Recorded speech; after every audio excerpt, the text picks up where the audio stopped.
Lisa, baby. You know that I needed you. You know that you meant the world to me. You know I had to have you. Now I'm gonna find somebody new. I'm looking for a new love, baby, a new love. Yeah, yeah, yeah. I'm looking for a new love, baby, a new love. Yeah, yeah, yeah.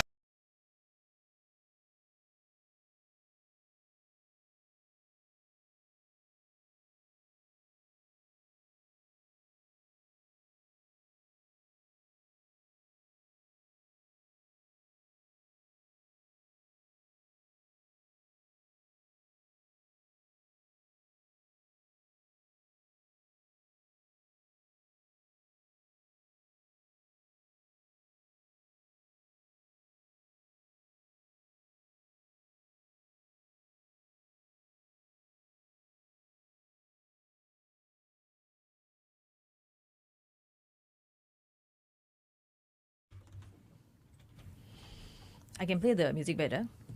Yes. Okay.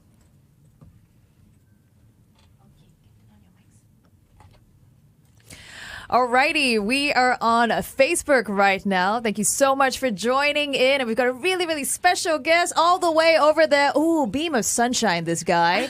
He is one half of an incredible cycling duo. His name is Valtteri Heinila. I hope I said that right. And he comes all the way from Finland. And he literally cycled here from Finland all the way. How many kilometers is that? I don't know, but we're going to find out all those details from him and more in just a bit. So make sure you are staying tuned to us here on the Brightside on 1FM.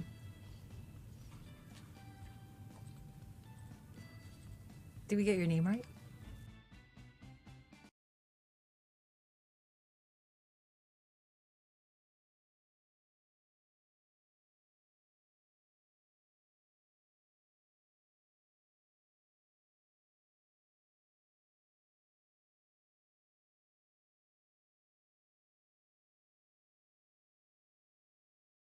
Jody Watley here on the Brightside with Carol and Lavinia and a studio guest, Vallu. Welcome. Thank you. Okay, so Vallu has cycled all the way here from Finland. It was an epic journey, 50,000 kilometers. Welcome once again, Vallu. Now remember, we are on Facebook Live as well. Okay, so facebook.com/1FM913. If you want to see what Vallu looks like, how smiley he is, how gorgeous he is. Are you single, Vallu, by the way? I am.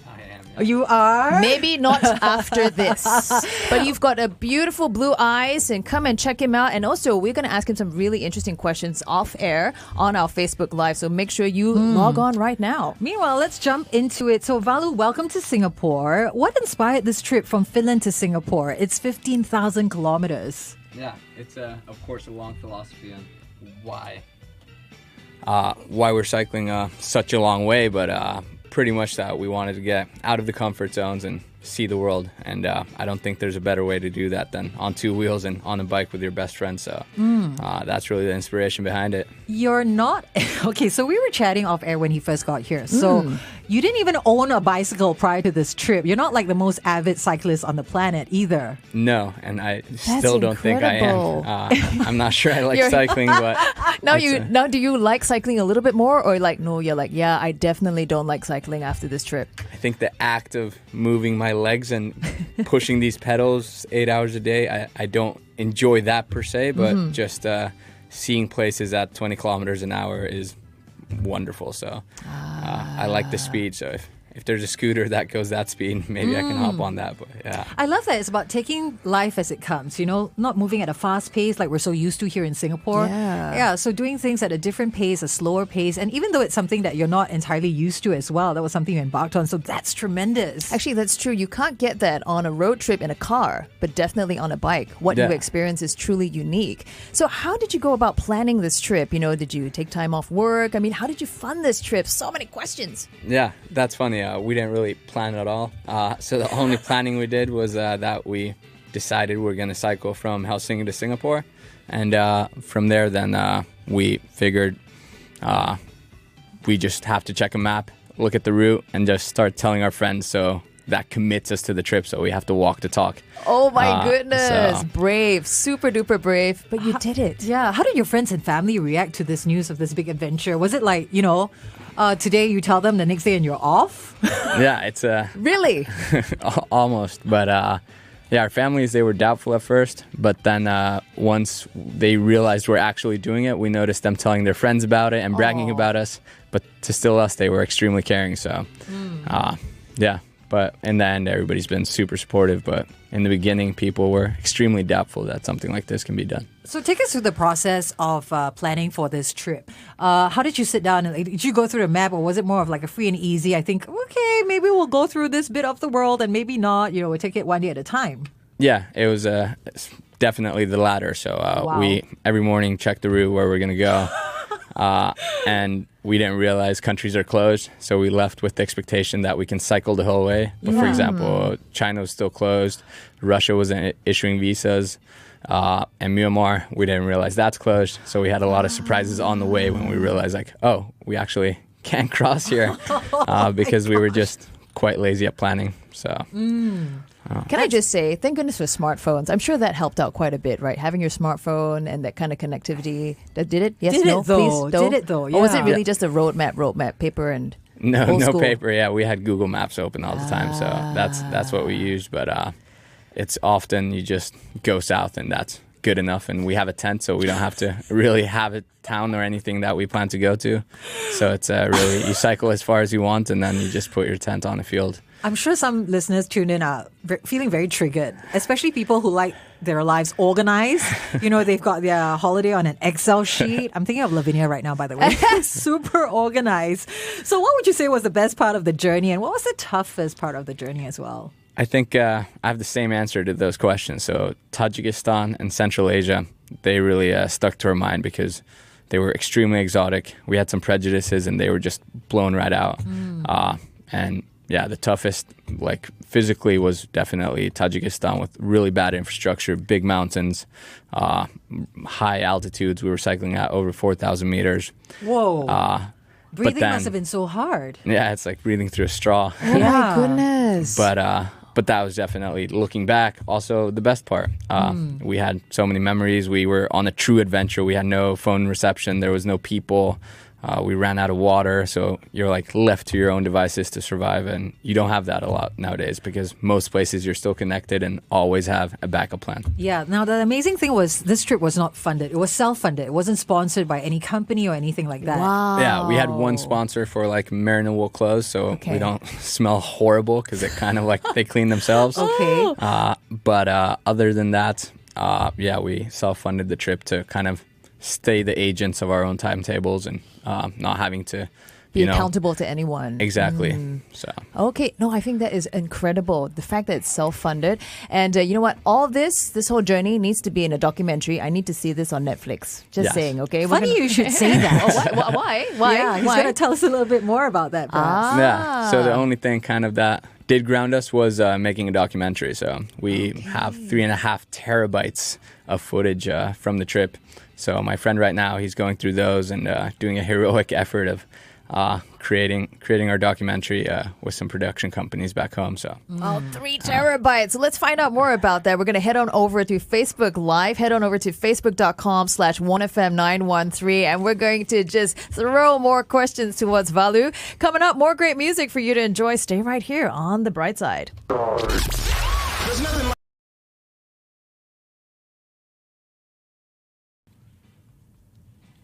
And here we are on Facebook Live. Hello, very good morning. Everyone, say hello and good morning to Vallu. You know, his eyes are so brilliant blue. I can see them all the way from here. Oh, thank you for bringing the sunshine into our studio for this morning. And he smells very clean, by the way. Isn't it? Yeah. Just on air, he was talking about this one sponsor that he did have, self-cleaning clothes. That intrigues me. I'm a mother of 3 boys. Those lads, they get dirty, man. Self-cleaning clothes, really? So it doesn't smell, really? yeah, you pretty much just have to put it outside. Obviously, we stink after a few days of no showers, but the clothes they stay pretty much clean all the time. So How do you incredible. pack for a trip like that? How did you pack? Yeah. What did you pack? yeah, we didn't really know how to pack because we've never You can't done Google a trip. these things, Yeah. right? Like, oh, if I'm going from Finland to And Singapore. there's, Southeast Asia where you just need board shorts and a Yeah. t-shirt. But 'Cause then you're there's cold. Tajikistan where it's freezing at night. Yeah. So we had winter sleeping bags, which then like are horrible here because you sleep in Thailand and that it becomes like plastic around your sweaty body. Oh gosh, oh gosh. So what was in your 20 kg? You've got 20 kgs with you now, and that includes all your repair kits and stuff. And Yeah. so what else went into your... And you were carrying this in your backpack? Yeah, or carrying it on our panniers, so attached to the bike. Ah, okay. But we had camera gear, a laptop so we can move all the footage, and on top of that clothing, 1 jacket, 2 pairs of shorts, a few t-shirts, 1 hoodie, Mm-hmm. and then a stove so we can be self-reliant and cook our own food. And then What I really like is I went to your Instagram. You guys set up an Instagram, Curious Pedals, and you can go and find it and see all the beautiful images. But what I like was you gave all these stats. It was like 500 over, or was it 5,000 over sneaker bars in order to power up and fuel you through your journey. I thought that was hilarious. yeah, Snickers. Yes. Snickers, I love that was our Snickers. go-to. That's a great energy bar. Yeah. It's tasty. It gives you the energy and the calories that you need to be cycling Yeah. such long distances. and we could live off peanut butter. Oh, that makes it so easy. I mean, what about the shoes, you guys? Like, what shoes did you pack? That's true. No, that's true, right? Were you in accommodation at all at every destination, or was it more of like a camping out kind of situation? We were camping mostly throughout the whole of Europe. Then we came to India and we realized like it's so densely populated, it's extremely humid, and the accommodation is very cheap there. So we treated ourselves to some showers and some beds under us. So What was the Nice. longest period of time that you went between showers? probably, well, we swam in rivers and lakes and all kinds of stuff like that. So if you don't count Okay. those, then we probably did in Europe like 2 weeks, no shower. Dry shampoo at least. Dry something. Dry powder something. No, because the clothes self-clean. Exactly. I'm very intrigued by that. Yes. So we are going to be back on the bright side in just a bit. But first, let's throw him one more question. Can you just give us like, what are some of the unexpected encounters that happen along the way? I'm Yeah. sure there are plenty, but what's the one that sticks out in your mind, huh? Bears. No. Yeah, so No. in Romania, we encountered a family of bears, a mother bear and its cubs right by the road because people feed it Oh my them from their car. goodness. And that was a scary encounter So and what did very you do? unexpected. I always read all these things on Google, right? Because I'm like, yes, one day when I encounter a bear, I will know what to do. So you're supposed to stand still. Yeah, we obviously had to go past. It was on our road, blocking our road. So luckily there was a car, a local who said he'll come between us and the bears. And we go behind this car, but the mother bear sees us, gets on her back legs, and it's just like towering over the car. And we're Oh like, my gosh. it could easily just hop over the car. And then right when we're by the bear, then we just fire down it was a downhill, luckily. So Oh my Yeah. goodness. we were able to gain speed fast. But Was that there a was, moment you thought, I'm not going to get past this? No, we had pepper spray for dogs because dogs had been very aggressive in those areas. Okay. And we're like, oh, we'll use this on the bear, but obviously it would have just made it more angry and not done anything. So Goodness gracious. Well, at least you have that story in the bag. I don't think I'll ever have a story like that about bears, encountering a bear, and pepper spray. You were pretty prepared, I have to say. Well, we're going to carry on this conversation back on air on the bright side. And tune in just a bit. So, I'm feeling nervous. I feel like I'm watching a real life documentary, like an action movie. When Who he's knows? We're probably part of a documentary right now.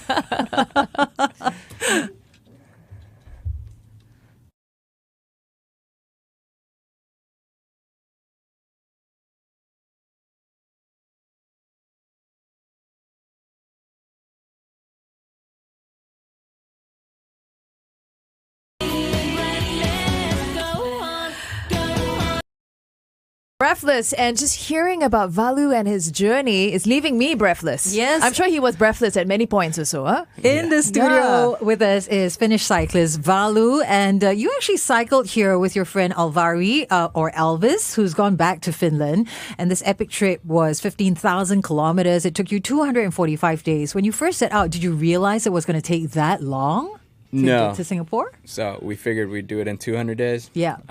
But then on the road, we realized maybe we want to enjoy some of the places we visit and not be busting over 120 kilometers every day. Yeah. And then we didn't realize Tajikistan, Nepal, India, you can't really, with those mountains, do similar distances as in flat Eastern Europe. So Okay, so did you plan to come to Singapore, or was that an accident? yeah, Singapore was planned out. We just looked at a map. It was pretty much the last place you can cycle to without having to take a boat. Yeah, because it's the southern tip of the equator, Exactly. right? Yeah. So that was planned, and it had a nice ring to it. Helsinki to Singapore, Miami to Ibiza. Hey, Whoa. wow. That's going to be like I the like that vibe, documentary Lisa. title, From Helsinki to Singapore. Yeah, number it's a 2. great title. Hey. All right, so was there anything on this epic journey that you had planned for, but you didn't get to do? No. So as I said, we didn't really plan a lot, and we had very low expectations for all the places we went to. So on the contrary, I'd say we had a lot of surprising events that we could have never foreseen. So What were some of those? Because earlier on off air, we were talking about an unexpected encounter with a bear, Yeah. which you managed to outcycle. Fortunately, it didn't have a bike of its own. Yeah. But what were some of the highs of this trip? Yeah, I did, for example, Annapurna Circuit in Nepal. So I cycled around this Annapurna Massif, these 8,000 meter mountains, and that was something more spontaneous. And my friend did a 10-day meditation retreat that he only planned during the trip. So those are some things we only almost on the spot decided we were going to do. So, and they were big commitments because we were going to be 2 weeks apart because of that. I love that about this trip. Everything was just about on the go, deciding, play by ear, as they say, right? You're just taking it one day at a time and taking life as it comes. And you didn't want to be interrupted with all the filming of a documentary. You just want to take time to be in the moment. Because we were talking about sponsorships and how you deliberately didn't want to get too many sponsors because you didn't want to have to film and stop and film and have deliverables and stress about we need to find a Wi-Fi so we can we transfer these to the sponsor. So But I have to say that, what you're sharing with us, about not planning and just going with it, it's a really important, my takeaway from this conversation would be that, we have the tenacity to survive all of that. Just go with the flow.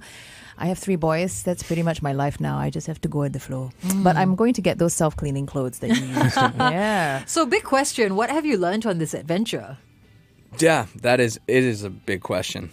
It's hard to see because it's such a long time. What are the effable learnings? But definitely less planning and more just taking what comes your way, not having expectations, and then simplifying our lives. So definitely when we go back home, our lives will be more simple. Not have a ton of hobbies and a ton of friends you have to see, and filling our calendars to the full, because then you can't really give focus to anything because you're kind of waiting for the next thing to happen. So just having a simple schedule, and then you can really put your attention where it matters the most to you. So I think simplifying our lives.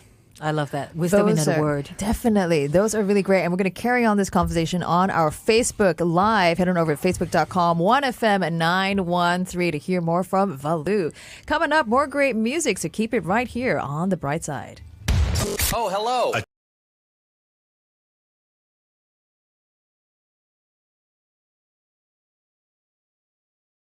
Vallu is still here with us. Oh, goodness, I would keep you here forever. Because, this whole trip was 250 odd days, I believe. I was reading about it. Being on the road like that. Wow. So we've got more questions about this. We just asked you about what you've learned on this adventure, and I loved what you've just shared. Here's the big thing. Would you do it all over again? Or plan something similar, another epic bicycle trip? Yeah, I don't think I would... on the bicycle per se, do anything like that again right away, because now the bicycle is comfortable, and when we do a trip like this, we want to have discomfort and learn something new. And now, Southeast Asia, it's beautiful, but it was already, we know our bikes, we know ourselves, we know our limits with our body, and there's not so much learning happening. So wouldn't cycle all over again and wouldn't cycle today back home. But you're probably a bicycle repair expert by now. Would you say I'd that? hope, yeah. But yeah, next adventure I think will be something to do with water, and I'm planning this summer maybe to be the first person to stand up paddleboard from Finland to Sweden over the Baltic Sea. So How long is that going to take? that's just like 2 weeks, so Okay. not too long. That's just 2 weeks, huh? Just to he's like, everything is easy now. Everything is easy. No, but seriously, if for that trip, I mean, what are some of the challenges that you foresee? Currents, rough waves, I don't know. Sharks? Yeah, sharks. no, not in the Baltic bear? Sea. No, No? yeah, exactly. Oh, okay. Phew. But I think headwind or just nature being not so nice and throwing wind my way, that will slow it down for sure. Where's this drive coming from, to want to do something different? Is it coming from like having this one life to live and making the most of it? Or is it Yeah, the I sense think of adventure? Or Yeah, I think it goes really deep into the values and morals of us, but it's kind of realizing the temporariness of everything, and people seldom think about death, but it's always like right there.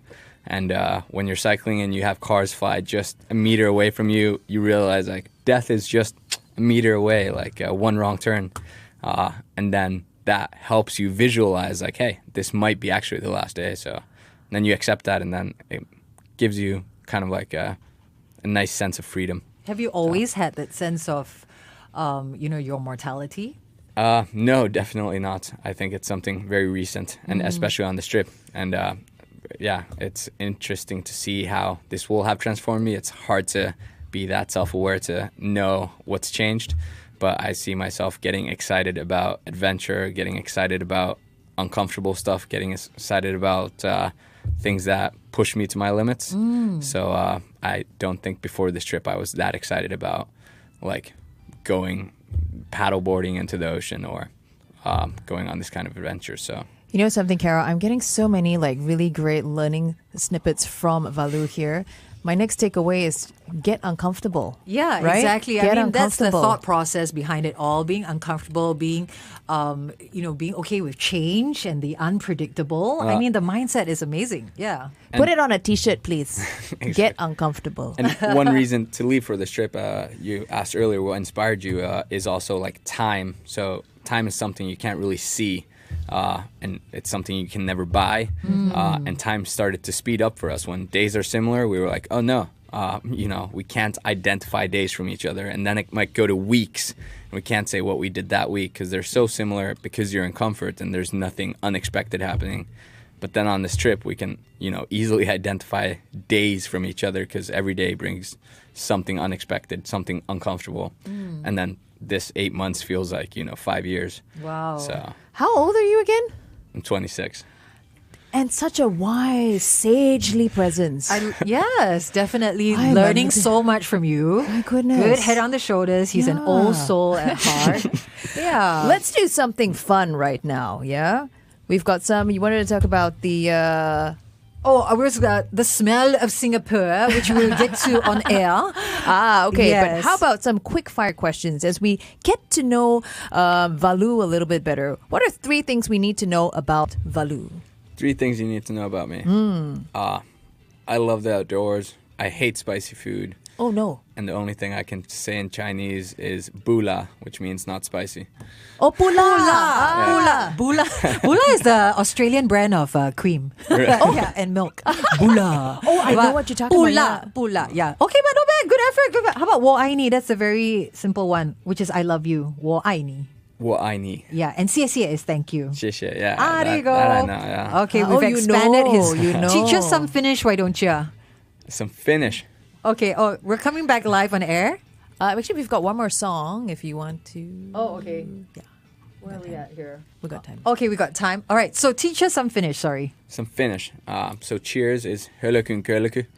Let's say what? Hurricane. Hurricane, Hölökyn curlicane. kölökyn. Hurricane, curlicane. Is that right? Hurricane, Killigan. Yeah. Okay. And When would you say that? Like during a drink or like bye when you're saying bye to somebody? With you're a having a drink, drink. for sure, Okay. yeah. Or you can try it out when you're saying bye. Because you know how like stare you sometimes the really Australians they weirdly. go cheers, mate. Yeah, Yeah. and that's kind of like saying that's bye. true, that's And that's true, caught up that's to us true. as well. We often just say cheers to people. It's pretty easy and pretty international. So Yeah. Okay.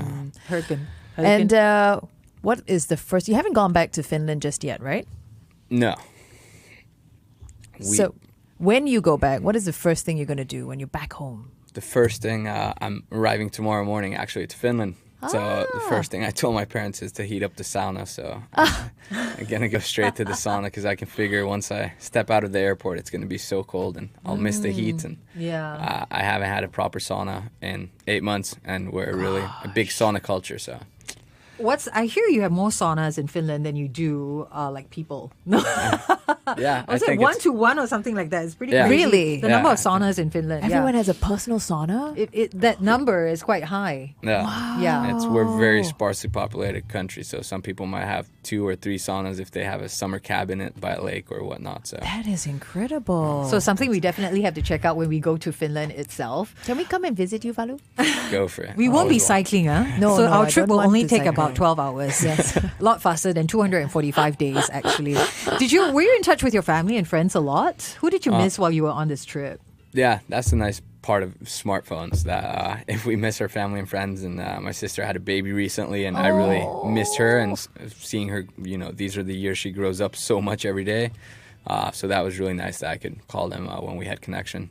And and it made being on the road then easier and not kind of thinking about them when you can speak to them and be like, hey, everything is good. And then again, put your phone away and be present where you are. Yeah, so it makes you think about going and embarking on a trip like this. It's something that you might not have tried like maybe 100 years ago when there was no technology, when there was no GPS. Yeah, that's also something we romanticize a bit about, that the people who did these things 100 years ago, they truly were like having to survive on their own devices. They didn't have Google Translate. They didn't have maps.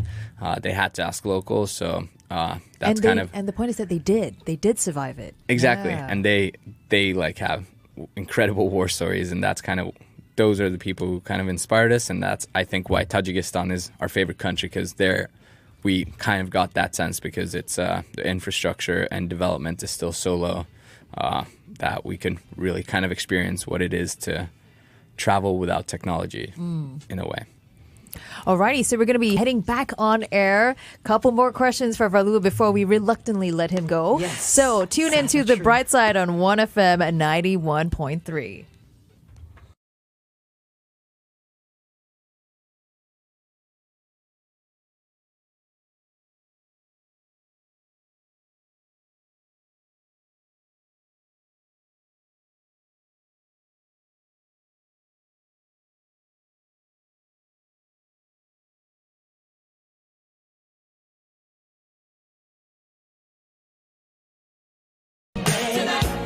One FM 91.3. Welcome to the Brightside. You're hanging out with Carol and Lavinia. That was Shalamala, A Night to Remember. And for Vallu, it must have been 45 nights to remember, actually. Welcome back to the studio, Vallu, all the way from Finland. Cycled here with his friend Elvis. Is Elvis a good friend, a best friend from young? Or how do you know Elvis, actually? Who's not here, by the way. He's gone back to Finland. Yeah, we met in university and we were roommates. And quickly I noticed we have similar interests, going outdoors, filming stuff, and being out and about. So that's how we got to know each other. Okay, so you know what they say sometimes when you travel with your best friend or friend, it's not a great thing. You don't know what kind of situations you'll get into. Were there any tense moments between the two of you over the period of 245 days? Let's say I can imagine the struggle some couples had during COVID in lockdown because we sleep in a very small tent. We're in constant contact 24 hours a day, cycling with each other, eating with each other. So even though he's a very dear friend, of course, we have our little arguments, and Yeah, there must be times his moments. Yeah, face granted. gets really annoying to look at. So How did you but- resolve that? Is that how he ended up on like a 2-week meditation? yeah, that was pretty much halfway, and we figured if we have a small break now, after that it'll be honeymoon mode all over again, and that's what happened. It worked. Yeah, it worked. Like a day without him, I was having lunch alone. I was like, oh, I miss him. So then you realize the gratitude to have a friend with you on such a journey. But when you have it every day, you kind of you're not so grateful for it. Yeah. How's that changed the dynamic of your friendship now? Are you in touch every day now? Yeah, we're still in touch. I'm seeing him. He's picking up me from the airport tomorrow, super early, so that's wonderful. Nice. And don't forget, they've got a documentary, okay, they're working on. I want to see that really soon. He's working, what is it? 3 terabytes of footage. Oh, go Elvis, go. But yeah, we're definitely, only we can decipher and understand what we've experienced, because what you can give through Instagram or social media or share verbally to people is only a small scratch of what happened. So that definitely brought us closer together. Talking to social media, how can people see more of your journey? Yeah, we are still pretty active on our Instagram account, Curious Pedals. And yeah, It's jumped by quite a lot of followers in the past week, right? Or past 2 weeks. Yeah, Singapore followers especially, yeah. Yeah, you know, when we mentioned the story last week, was it the week before, 2 weeks ago? Immediately, like, I think by the end of the day, it was like, you know, how many more, like, thousands started following, and we were like, yeah, everyone is very intrigued by this journey, by this story. You got a lot of calls from cyclists, didn't you? Like a lot of messages. Yeah, there's a lot of cyclists Asking in for Singapore, advice. and we were surprised how many cyclists there are. And no, they were mostly asking to cycle with us around Singapore, or super kind, show us places with a bike. And a lot of cycle clubs contacted us, so that was really wonderful. Did you go on any of those trips? I left Indonesia to cool down for a bit, so I was unfortunately not able to go. And today I leave, but it's awesome to see the cycling community of Singapore is so big. Yeah, they're pretty intense and very passionate about cycling here in Singapore. So what advice would you give to those who would like to make a similar journey? Maybe not as long or as far, but something similar. They want to go overseas on a bike. Yeah, just don't plan too much. Like, even if you go just for short travel, you don't have to book accommodations. You just go and everything will always be sorted out. We never had to sleep on the road. So just try to be like self-reliant, or like trust yourself, and don't plan too much, and then tell all your friends about it and write about it. So that commits you to the trip, and you have to walk the talk. And pepper spray. And pepper spray. Pepper spray, right? For the dogs, for any, you know, naughty person trying to do something funny. Yeah. Okay, so one last question for you, Vallu. We were talking about this earlier. What do you think is the smell of Singapore? You've been cycling all over. What is the one smell that pops for you here in Singapore? Yeah, that's so funny you ask it. Yesterday was the first time I actually paid attention to the smell of Singapore. I was around Raffles Place, and it's a very fresh smell, even though it's humid. In other cities, it's often like the air is thick, but here it's quite light and fresh. And it gave me flashbacks to my time in Suzhou in China when I lived there. And that was weird. So there's something similar between these two cities. So. If you had to describe the smell, what would it be? That's a tough one. It would be... yeah, it'd like be Febreze or something. Yeah. Like a clean smell. It's definitely a clean smell. It's a Okay. clean city. Okay, because we're curious to hear what our listeners have to say about the smell of Singapore. For people who have lived here, I'm not sure if it's something we've even thought about. I have to say, I actually don't think about it. So I think it's a great question that you're asking here, Carol. You know, we just go through life, but now I'm kind of looking back on my scent memories. Yeah. So that's what we want to pose to the listeners for today. Am I right? Yeah. Tell us all about it. What is the smell of Singapore? 88550913 on WhatsApp. It's your chance to win a cool prize from Adiva Spa as well. But we just want to say thank you again, Vallu, for taking time out of your busy schedule. I know you've got lots of interviews today, but for making it all the way down to SPH. He didn't cycle, by the way. He took a Grab. That is good. That is good. But we wish you all the best on your next adventure, paddle boarding to Sweden. Thank you. This was the first time I said it out loud to commit myself. So. Yeah, it's done. No. It's forever in our memory, committed to video memory as well on Facebook. Maybe one thing you can do is to give yourself that ultimate treat at the end of the paddle board journey. Book yourself into like a full body spa in Sweden. Actually, how are you going to pack food for 2 weeks? Yeah. Is there a boat following you? I've done no planning, so I'll see. Okay, we don't stress him out. Don't stress him out. Waterproof sneakers. Exactly. Just peanut butter. Yeah. Peanut butter. Alrighty. So thank you so much once again, Vallu, for joining us here. It's been The Brightside with Carol and Lavinia. Thank you. 1FM 91.3. Good times, greatest hits.